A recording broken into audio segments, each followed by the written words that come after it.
Drew McIntyre here from WWE. Wielding the Claymore can be a life of chaos. When I'm not dominating in the ring, Chumba Casino is how this warrior takes a wee break. With hundreds of online social games and new weekly releases, there's always something fresh to try. And those daily boosts, next level. Even my free time feels like Valhalla. So when life feels like a battle, kick up your feet, have some fun, and let's chumba. No purchase necessary. VGW Group. Void where prohibited by law. See T's and C's. 21 plus. Sponsored by Chumba Casino. Access to affordable credit helps me pay my employees, but I don't really need it. Inflation is killing me. But who cares? Big retailers are making record profits. That's why we support the Durbin Marshall credit card bill. See? Banks and credit unions help small businesses make payroll. This bill would cut the vital resources they need, While increasing megastore profits. They deserve it, don't they? Tell Congress, stop the Durbin Marshall money grab for corporate megastores. Paid for by the Electronic Payments Coalition.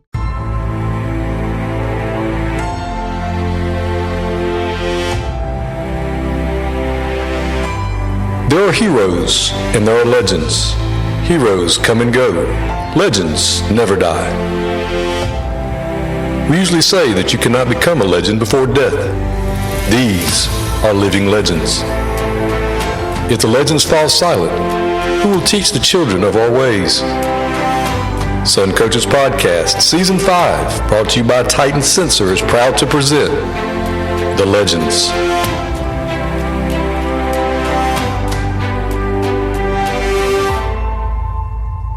Sun Coaches is proud to partner with Titan Sports for the next 4 seasons on Sun Coaches Podcast.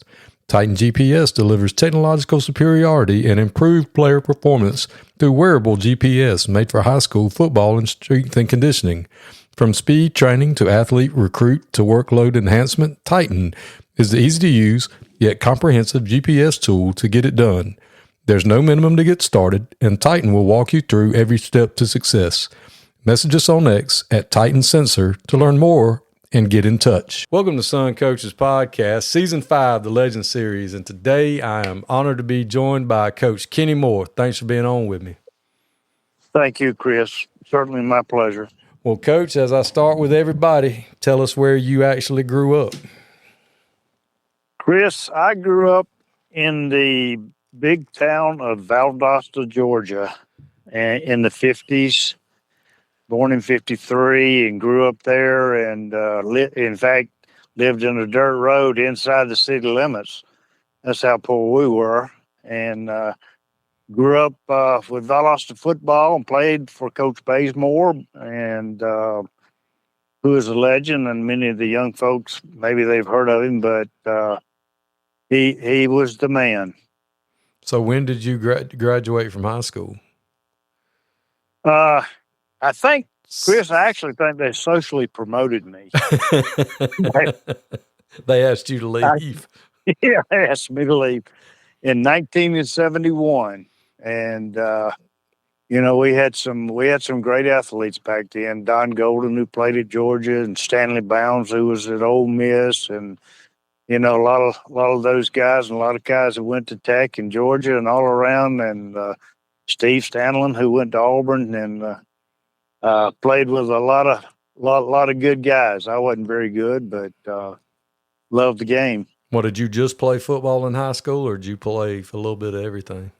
No, I'm a firm believer, Chris, and I like to see the kids engaged in everything, because I think the more you compete, the more game ready you are in everything. And I played baseball. I ran track. I pole vaulted, did the hurdles.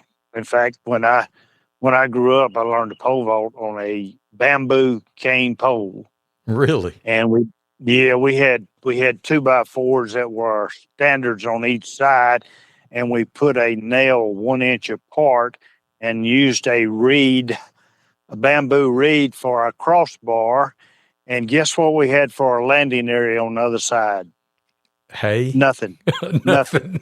Land on your feet. What? You hopefully you do, and therein lies my excuse for what happened to me. But it was fun. Well, we got a fellow that lives in our neighborhood. He played quarterback for Valdosta, but I think he was after y'all, Mr. Bruce Hilton.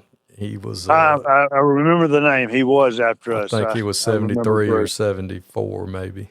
Yeah, he was. I do remember Bruce. I think he had a knee problem in high school, to be honest with you. Yeah, he ended up going to Memphis, and I think they moved him to running back, I think he said. Yeah. But yeah. he can still hit a golf ball far. So what was it like playing for Coach Bazemore? I mean, obviously can't talk to him, but I've heard stories. But, I mean, what was that like? Well, Coach Bazemore was, and many people will tell you, I think he was way ahead of his time as far as the things that we did. The pro set offense, for instance, we spread it out, we threw the ball, but everything certainly was based off the belly series with the fullback, and you could do a lot of things. But work ethic. The good thing, though, Chris, is everybody, even the boys' club, we had the system down there, and it just you just followed the path, so to speak, up to Coach Bazemore. But we would go to football camp, and we would go to Twin Lakes. And we had cabins that would sleep about 8 guys. It was about a 6x8 cabin. I'm talking about 6 yards by 8 yards. I mean, it was unbelievable. We had one plug in the ceiling for every fan, because there wasn't any air conditioning. We had and the showers would overflow. The floors would be, flooding over. It's the one we didn't all get electrocuted. And that was the days that you never got any water. At camp, we would get a glass of salty water at break and 2 salt pills. And that was that was your liquid nourishment that hopefully carried you through. And then certainly we'd take our straws out of the lunchroom every day, and we'd suck water out of the irrigation system because we were so thirsty. But Coach Bazemore was just, he had a really good staff. And, those guys, those couple of those guys I really stay in touch with. We have Wildcat reunions every 2 years. Kurt Bazemore, who is Coach Bazemore's son, and I graduated together. And we stay in touch a lot, play golf a lot, and do things. We go to Wildcat reunions every 2 years, and great players back then. If you remember Bill Dawson, who was the coach at Marshall University when the plane crashed. He was one of the coaches that stayed back on a recruiting trip, and he was at one of our reunions a couple of years ago, and that was a cool thing to hear him talk and all. But and then you got Enos, who was at the Dukes of Hazzard. He was a great football player in high school, but then he's on the Dukes of Hazzard as the crazy deputy or whatever. He was there telling stories, so that there's a real strong connection there between. We had players from the 30s, 40s, 50s up through the 80s. And so it was a good cross section of people, but there was a strong fellowship, and it still is, between many of the guys. And we do get together, and when we get together, Chris, there's probably at least 75 to 100 guys that show up, and we have a big dinner and tell stories. And oh, that's awesome! It's pretty cool. Yeah, it really is pretty cool. So, where did you go to college? You mean the ones they didn't kick me out of? Yeah. Where did you end up graduating from? Sounds like me. Chris, I went to ABAC and played baseball a little while. First, I went to Delta State and tried out a little, but that didn't work out real well. But I played baseball a little while at ABAC, and the problem I had, I thought that academically we were supposed to chase girls, and so I didn't do well academically. And so I came home and worked construction, and that didn't work out. That's not, I said, I don't want to do this. I actually knew in the 8th grade I wanted to coach. And so I graduated from Valdosta State. I got my master's from Troy University. I got my specialist degree from Lincoln Memorial University. I've been to University of Georgia to take, courses. So, I've been, I'm educated way above my intelligence level. So you always knew you were going to be a coach. So what was your first job out of college? Well, actually, Chris, it started in college when Joe Wilson, who was Coach Bazemore's offensive coordinator, he took the head coach in the Lowndes in the mid to early 70s.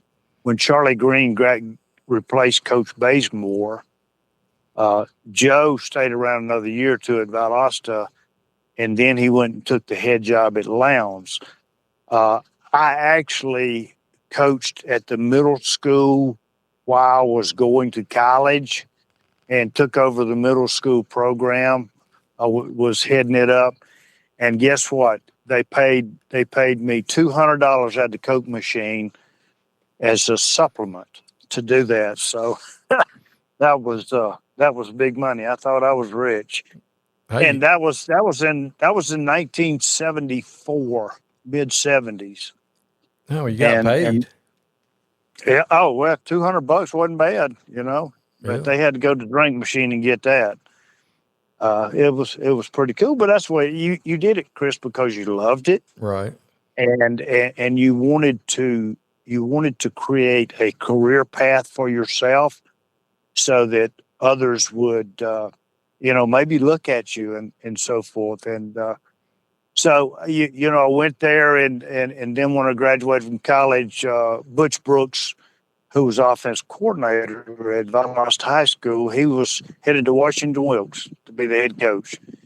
And Butch was actually my neighbor in Valdosta, and I went with him up to Washington Wilkes as really my first official football job. And I, coached track football there. How long did you stay with Coach Brooks? I was with Coach Brooks 4 years before I took my first head coaching job, and that was at Monticello High School in 1985. And I was there 2 years before I had an opportunity. Fitzgerald had come calling, and Jackson High School, which was one county over, and I sort of had gotten into discussions with them deep and made a verbal commitment. And Tyler Reddick here from 2311 Racing. Victory Lane? Yeah, it's even better with Chumba by my side. Race to ChumbaCasino.com. Let's Chumba. No purchase necessary. VGW Group. Void where prohibited by law. See T&Cs. 21 plus. Sponsored by Chumba Casino. Once you make a verbal commitment back then, you stay with it. And so I went to there and then, of course, ended up at Morgan County in 1994 and retired from there officially in 2013. So your first head coaching job, what was that like? You remember? Yeah, I do. It was. We always say it's like drinking from a fire hydrant. Well, they had me hooked up to a couple of fire hydrants, I think, but it was I always tell everybody the first official meeting I had with my football team, we had like 25 kids. Monticello's Class A school, had seniors graduate. So I'm sitting in the gym talking to them. We're going over summer workouts. We're going over expectations and this type of thing. And lo and behold, they started laughing like crazy. I said, what in the world? So I turned around, and there was a wolf rat running across the gym floor, big as two cats. And it was unbelievable. I said, holy cow. And, of course, the next morning, I smelled something in the gym, and he had died. Evidently put poison out or something. And our practice field was in the outfield of the baseball diamond. Had no grass on it. We had to call the fire department to come out and they had to squirt the field down so it was not just like concrete, and it was, because that was the summer of '85, and a lot of people remember we had a serious drought. They were telling us in Monticello, run one bathtub full of water and everybody wash in there, stuff like that. But we had fire trucks come out and water our fields, and it was difficult. And went in there to the equipment room, and everything was on the floor about head high, and we redid all of that, and just went to work, and it was fun. It was fun. The good thing about that, Chris, is I was head coach at 3 places, and I think my calling was to go in and rebuild programs. And because the 3 programs that I was a head coach at, we had gone in and they had won like 3 games in, the 6 years prior to us getting there. And so what you like to see is, you start the weight room up, the kids start seeing themselves develop a little bit. You give them routines, you give them work ethic, and then you start winning some games, and you see the smile on their face again, and you see the parents happy again. And so that's the gratitude that you see with building programs. Well, the thing I remember about Monticello back in them days is it was one of the most unique stadiums in the state to me. I hate they don't play there no more. Well, Chris, it was Rose Bowl Field was what it was called. And on one end at the end line was red tips. And you would just run into the bushes. And then if you scored on that end, the people that sat on the porch across the street would catch the extra point and have to, and we'd have to send somebody over to get the ball from them, because if we didn't, they'd run away with it.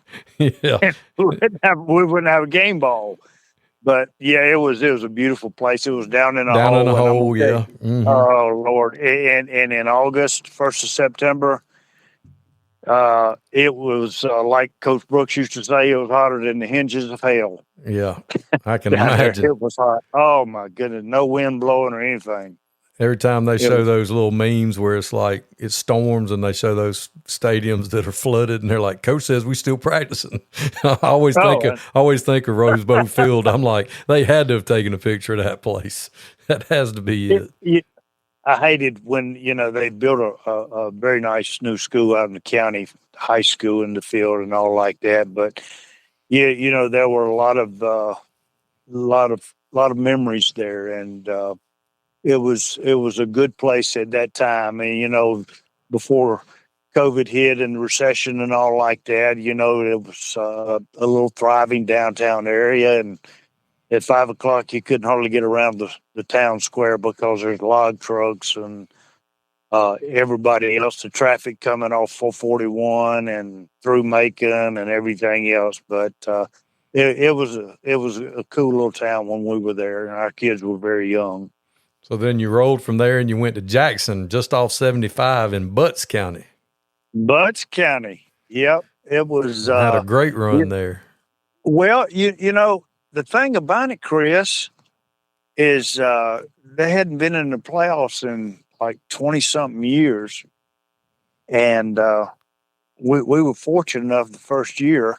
That's when within your region, 1 played 4, 2 played 3, yada, yada, yada. And then the winner of that got to go to the state playoffs, from that playoff routine there. But we were fortunate enough to go out there, and we didn't have a great year, but we had a lot better year than they had, and we did make the playoffs. And the superintendent comes on the field. He says, I want to give you a raise. I said, Miss Hutchinson, I said, it's not the time to talk about that. I said, I certainly appreciate it. I said, but we got a lot of work headed for next week. But, Jackson was a great place. Great people. we were able to redo the stadium there, new lights, new fields, it didn't even have an irrigation system when we got there. We put that in. I got there and raised $10,000 off of selling squares for the cow dump, and and $10,000 in '87, Chris, would go a long way. Oh, ain't no doubt. Yeah, it would go a long way. But we got there. Here was the thing about it: we held spring practice, and so I had my reconditioner come in. Sid Farrer. I don't know if you remember Sid Farrer or not. An old buddy of mine. He was Rita McGahee, and we had, I think, 2 certifiable helmets. And we had to get, and that the superintendent told me not to worry. He said, we'll get you what you need. And I think we had to buy 100 helmets right then before we could even practice.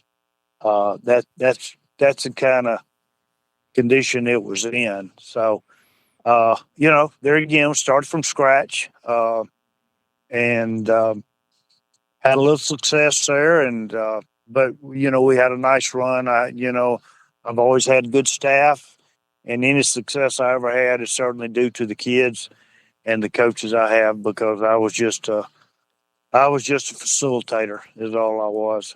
Well, Lamar County was the big rivalry there, wasn't it? Lamar was or one of them. No, Mary Persons was the big rival. Oh, that was the big one. Oh yeah, Mary Persons. Lamar was pretty good. Lamar always had great athletes. But I tell you who else we had in our region. Upson. We had Manchester. we had R.E. Lee, and we had Mary Persons. Good now Lord. You play in that region every year, and that's when Tommy Purdue at R.E. Lee he won the state championship, I think, and I can't remember, maybe late '80s or something like that.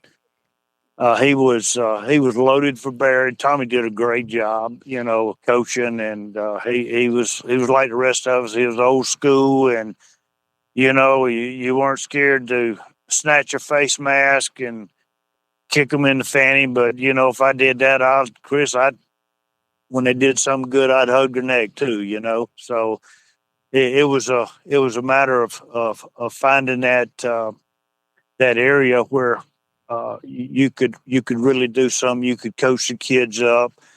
The parents expected them to work hard. When I got to Morgan County, the first year, the guys told me it was like going on 5 o'clock, and they said, "Coach, we've been every year. We always get off and go hunting at 5 o'clock." I said, "We won't get off the field at 8, men. So y'all can go hunting after that." And it was kind of a rude awakening for them. But, they said, "Well, we got to go get our hunting license, and we got to go." And that was just the previous year. The before, Alvin Richardson, who was a dear friend of mine, God rest his soul, had a good run with kids then and did a great job with the football program until he had kidney problems, and then he had kidney transplants, and he just couldn't do a whole lot, from there. And another guy came in and took over, and things didn't go real well. And so we came in, and we had to get the wrecker out there to pull old fence post out of the ground so that so people wouldn't trip over the fence. And we redid the stadium. We didn't have irrigation system, didn't have a practice field worth of toot. We put all irrigation in there, redid the stands, built a new field house. It was just a total overhaul, so to speak. And you'll be surprised at what people don't realize how important high school football is in the community, and how it just galvanizes community when everybody comes together. We were out there the first week, Chris, putting irrigation in, and the mayor comes up on his tractor and starts helping us with his tractor. He says, it's good to see you guys working out here. He says, I'm coming to join you. So when the mayor comes out there, you must be doing something right. And you told me off air that Wayne County or Ware County had bought y'all out in the first year y'all played them. Tell me that story. Well, we went to the Tyler Reddick here from 2311 Racing. Victory Lane? Yeah, it's even better with Chumba by my side. Race to ChumbaCasino.com. Let's Chumba. No purchase necessary. VGW Group. Void where prohibited by law. See T&Cs. 21 plus. Sponsored by Chumba Casino. schedule had already been made, Chris, before I ever got here. So, and it was made on 2-year plans. And so they had scheduled us to go to Wayne County, which is the other end of Georgia. It's a 4-hour bus ride. And so we're taking kids down there and playing a classification higher than we are. And when we got here, we had 2 kids could bench 200 pounds. And so we're taking a bunch of straggly leg boys down there. Now we have worked like a Trojan. My principal even came up to me and asked me if we could cut practice back a little bit because all the kids were falling asleep in class. And I said, well, we can't do that. They just going to have to stay awake. And his son actually played for me. And he said he can't stay awake in class. But we went down there, and so we got in that weight room, and the next year we went down there. Old defensive coordinator was there at the time. I'm not going to call his name, but if he hears the podcast, he'll know who he is. He said, Coach, when y'all got off the bus, we didn't recognize y'all. But we lost that game that first year, and we came back and beat them the second year. And there was a lot of gratitude in that, and we had a great following, and we filled the stands up going down there. I don't know whether it was the football team or they going to leave to go to St. Simon's after that, to go to the beach. But whatever, we took a great crowd. But it was a good way to get our program, to show the progress that our coaches and kids had done, in a year's time. And if you go to work and roll your sleeves up and get your hands dirty a little bit, you'd be surprised at the progress that you can make. Well, I know one of your assistants is a good friend of mine, and he thinks the world of you, and that's Rock Graziano was with you at Madison County. Oh, Rock. Rock did. Rock's a heck of a football coach, and I hired Rock first at Jackson and brought him over with me to Morgan County, and very, very intense, very detail-oriented, and did a great job in the weight room. And, we're good friends and talk now. In fact, we had knees replaced at the same time about a year ago, and we're going to get together and play golf. But, Rock's a good friend of mine and good football coach. So all these places you went in and you knew, you were rebuilding, what would you say was the most important thing to get, to realize your process or to realize your program? Would you say weight room was number one? Yeah, in order to galvanize anybody, I think you got to teach. When programs have been down, Chris, I think a couple of things happen. I think your kids' work ethic and how to work and what to work on and things of that nature are just paramount as far as your success. And the weight room is that's the first thing I did. That's the first thing I did at every place. Was I told the principal, I said, we got to have this space right here for weight room. I mean, that's a necessity if we're going to have a football program. And then we would immediately, I would call the guy from Tennessee. I can't even remember his name now. And he would come down and we would design and a weight system and all like that. And the first thing we did was put on weight mats and bench press and squat racks and power clean racks, and we'd go to work. And you had to teach those kids what it was all about, and you took no excuses. I mean, unfortunately, you lost some kids because either they didn't want to do it, make the sacrifice, or either they they said, this is not for me. But the ones that stuck it out, Chris, they did a yeoman's job for us. The kids. We have I never had a lot of D1 kids. In fact, in 22 years as head coach, I only had 2. So high school football is all about galvanizing these good old country boys and getting them to fight for a common goal.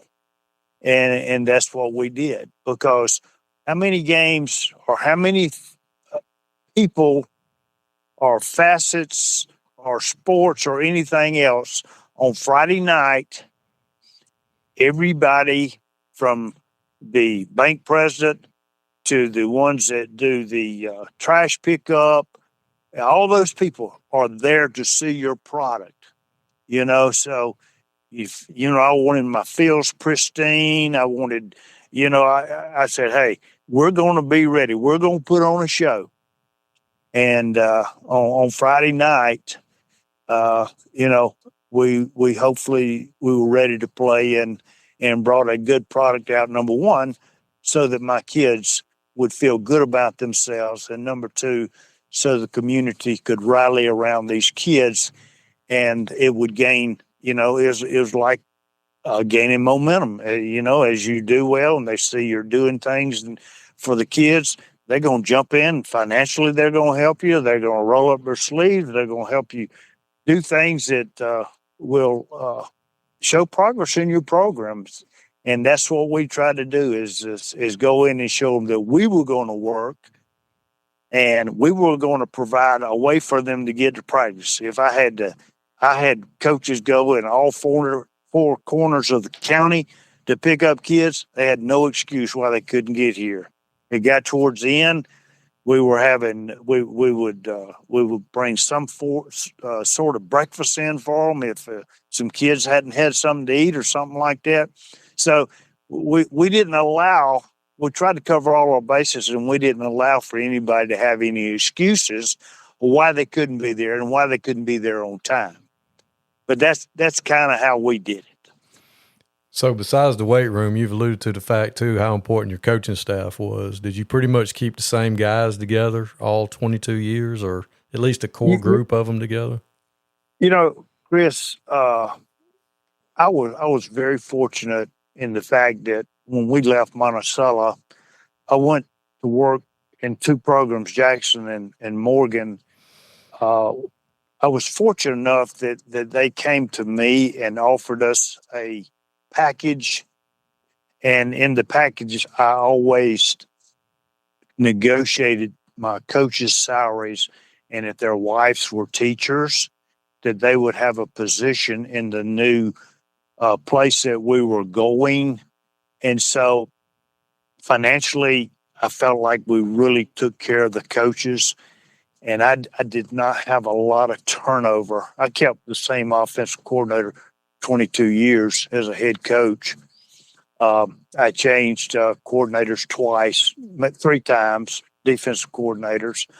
But we were able to keep that cohesion with our coaching staff, and certainly, that creates continuity for your kids, for your film sessions and everything else. And how film sessions were back in there. You had to run those 16 millimeters to the film, production people on Friday night, pick them up on Saturday morning and watch film all weekends. And we didn't have huddle. What a great thing to have now. Yeah, I always ask the guys, what are some things about the game today that's changed? And that's usually one of the first things. Is it's a great thing, but it's also cut down on some of the camaraderie of sitting around at having a biscuit on a Saturday morning when you trade films, or meeting at a gas station or whatever, where now with a click of a button, we have that instant access. But good Lord, how it cuts down on time. It is convenient. Yeah. And another thing that's important is you, in building a program or anything like that, you had to show that you had to show the parents that you had their kids' interest in mind, and when you did that, the sky was the limit. The parameters were way out here as far as taking their kid and working them hard and things of that. We would have I would go out in the community, and I had people that would raise money for me, and we had a tutorial program for kids after school. We would put them in the computer labs. I hired computers. I hired people to teach, for anybody that needed help. We had tutors everywhere. And so we were trying to cover all facets, of their life, because not only we want to be good football players, we want to be good citizens. And I told the people in the community, I said, let me tell you something, the smarter these kids are, and the more they learn academically, along with the work ethic that we teach them athletically, the better community you're going to have. So that's your buy-in right there. And how could you not say, I'm all in on that, and how could you not say that you're going to give me X number of dollars a month so that we can create this program so that it will be a better school. And then, 10, 15, 20 years down the road, you're going to have a better community, a lot more cohesion and a lot better support. Oh, absolutely. That's something Frank Barden and Raven Teague both said, that one thing we've gotten away from in high school athletics is supposed to be extracurricular activity. We're supposed to be providing something through athletics that's outside of what they get in the classroom. And these days it seems like that's kind of gotten backwards. Well, and it has. With NIL and all this other stuff. And people think their kids got to be, this is his path to success, when odds are it's not. Well, you've got to figure, Chris, how many of your high school, just we're talking about football, or your athletes, period, are going to go on and get a college education. My first thing was what I want from my kids, what I want them to do is I want them to be able to come back 20 years later, sit around with their classmates and tell them what a great time they had playing high school football, because those are the important things. When we go to the high school reunions, those guys don't talk about when they played in college. We talk about when they played at Valdosta High School and what Coach Bazemore meant to us, and what Coach Green or Coach Mercer or Coach Rudolph meant to us. Those people. So I want to create an experience. If we've got an athlete that's got a chance, yes, sir, I sent films out all over the country, just like hopefully everybody else is doing. And I was I'm past president of the Coaches Association, and so I ran into a lot of college coaches, and we could network that way. And I worked 5 or 6 college football camps a year, and take my kids there, and take my own kid there. I worked camps so I could pay for my own kid going. And but there's a lot of ways to skin that cat. And yeah, we've gotten our priorities out of order a little bit. I mean, the big thing right now is Nico, the quarterback from Tennessee, turned down a $2.4 million NIL because he wanted more money, and there might be more to that than we know. But wow, he can take $2.4 million and invest it and be set the rest of his life. But that's where we are. That's where we are. Yep, the game sure has changed in that respect for sure, because the best NIL package we can give where I'm at is a bag of chips and a free Coca-Cola, maybe. About what we can give. And that was good for Brett. We'd have early morning. We would have early morning workouts, and we'd have maybe devotion, and do a little Bible reading or something like that. And then we brought donuts and milk and orange juice, and well, there you go. I thought we were high class doing that, but that's the way, you have food and people show up. Yeah, you give them a free T-shirt and some food, and you thought you could get these kids to do anything. And see, I know my wife, I've got 2 drawers full of T-shirts, and a lot of them are from the 80s. My wife said, we need to get rid of some of these T-shirts. I still wear them to work in the yard. That's right. I wore one to a game the other day, and my offense coordinator who took over as the head coach when I was there, he said, Coach, I remember when we had that shirt in 1988. I said, yeah, it still wears good. Well, Coach, who were some of the coaches you competed against that y'all might have gone to war between the lines, but you really formed good friendships with over the years that were just some of your favorite guys to hang out with at clinics or, talk to on the phone or visit with in the off season? Well, you don't remember Jack Johnson, probably. He used to coach at Mitchell Baker. Mitchell Baker. We called him Black Jack Johnson. I mean, you'd go to clinics and you sit down and he'd draw you 47 plays on a napkin and stuff like that. And Jack was a mess now. Coach Dan Pitts, probably as good a coach as there's ever been. Could take his little talent and do well. Coach Pitts,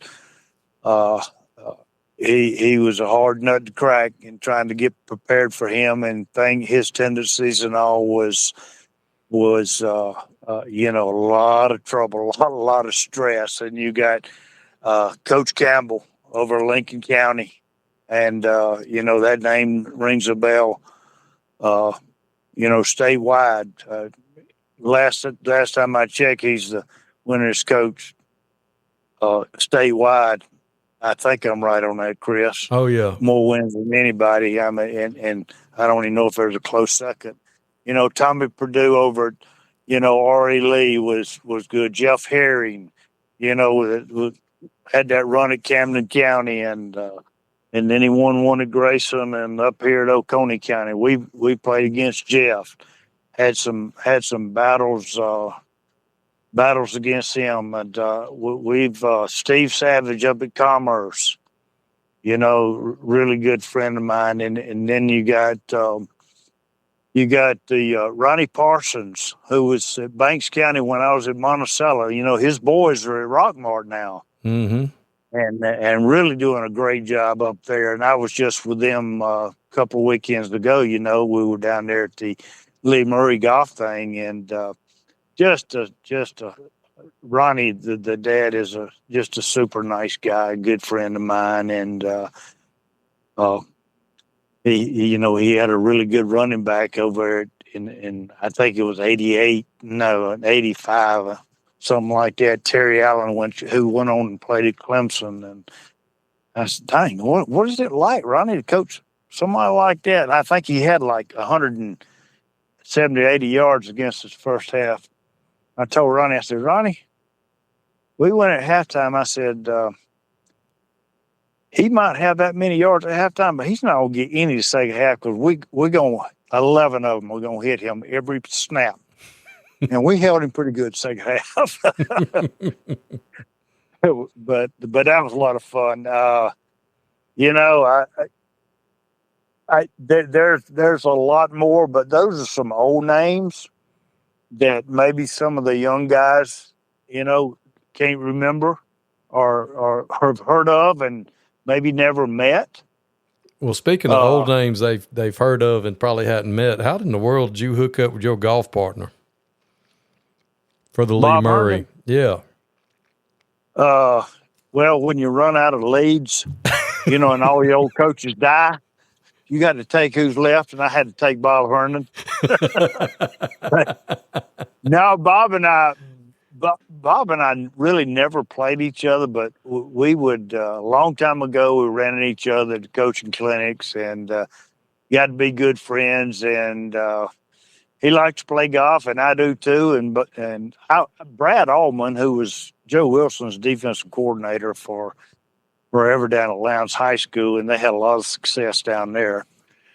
Brad, I would play with Brad every year. And, Brad just passed this past year. Really good guy. And I said, Brad, as long as you want to go to these and as long as you want to play, I will be your partner. Well, when he passed, I got a call from Bob Herndon, and so we hooked up. We have a good time together. But, speaking of Lowndes High School, when it first started, Chris, I was at the middle school. We held back 18 kids in 1975. Well, those same kids went on to win the state in 1980. And the bad thing about it, when I tell somebody, I said, one of the kids we held back was valedictorian.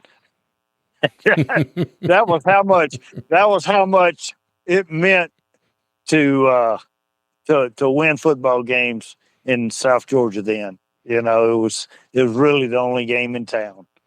But I thought, I tell that story all the time. And I'll tell you what, my son went on and played quarterback at Furman, and I held him back when he was in kindergarten. But if I hadn't held him back, I don't think he'd ever had an opportunity to play at Furman. So that education was worth about $250,000. Yeah. So I don't feel bad about holding him back. Well, what do you do now that you're retired? And I know you told me earlier you were just getting in from watching your grandson play balls. What all do you do other than play golf and do that? Well, Chris, I have 9 grandchildren. They age 4 to 21. I got one fixed to graduate from University of Georgia, and one that's just playing with baby dolls. And spend a lot of time with the grandchildren.